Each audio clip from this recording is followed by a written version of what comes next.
پیاز، اوږه، ګندنه او نور بویان شیان حکم عام ده په داسې وخت کې د سړی نه خوري چې قریب عبادت وي، که لمونځ وخت ده، که د ذکر وخت ده، که د درس و تدریس وخت ده، که د بیان او د نصیحت وخت ده چې ملائکې د رحمت یو ځای ته راځي، داسې نږدې وخت دې څوک نه خوري چې د خوله د بدبویي نه بیا هغه ته تکلیف ونه رسېږي. اما حرام نه دي، طیبات من رزق کې دي. لہذا که وخت ډېر تر وخت د عبادت مخکې خوړی شي، لکه ما درته مثال کې ویلي و چې اوس ماړی وخورې تر لمانځه پورې 2-3 غنټې وخت د ماسپښین بدبویي ورکېږي، پروا نه لري. ولې نبی علیه السلام ویلي دي چې څوک چې نه درېږي بیا د مړکې په اور سره پوخ دي کې په پختن هم د دغه بوی ورکېږي. بیا که لمانځه ته نږدې وخت یې وخوریم، ځکه د بدن ضروریات ده، داسې پیدې په هغو شیانو کې شته چې هغه ډېر د طبي لحاظ باندې د اوږه سخته ډېرې پیدې لري.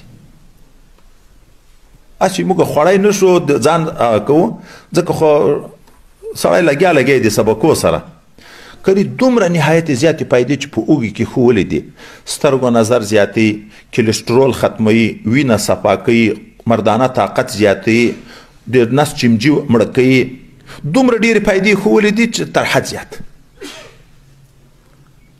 وایي که څوک په ټولو پیدو باندې خبر شي، که هر څومره په خوله کې تریخوالی بدبویي لري، دا به په ډېر اسانه په مینه باندې قبول کړي.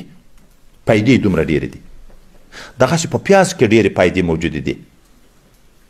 خدای پاک یو شی عبث نه دی پیدا کړي، خو ورسره هغه ضرر ده. نو که لحاظه که څوک یې پوخ کړي، په پختن باندې بوی ورک شي، بیا خوړه روا دي. نو علما لیکي چې علت چې بوی شو، که بوی په بل څه ورکېدو، لکه وایي په سرکه کې چې واچوې. اوس مانځه وخت نږدې ده، ماړی خورې، پیاز ورسره خورې، اوږه خورې، ګندنه خورې، سرکه کې چې لانده کې د هلته نږدې د سرکې سره هم بوی ورکېږي. او دا د اوږې خو ما تجربه کړې، هغه ګوړه چې اوږه وخورې شاته ګوړه پسې وخورې، داسې خوله صفا ده. او د پیازو په باب کې بیا طبي لحاظ مې چې لیدلي دي، دڼیا پیاز میاز داسې بدبویه شی چې وخورې، بیا د دڼیا چې د شانه پسې وژویې، هغه وایي دستي هغه بدبویي ورکوي.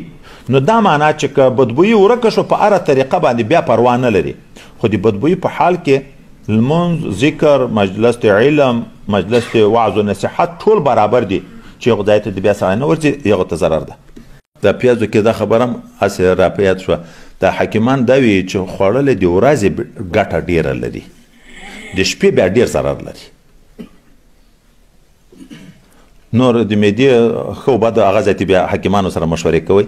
دلته اوس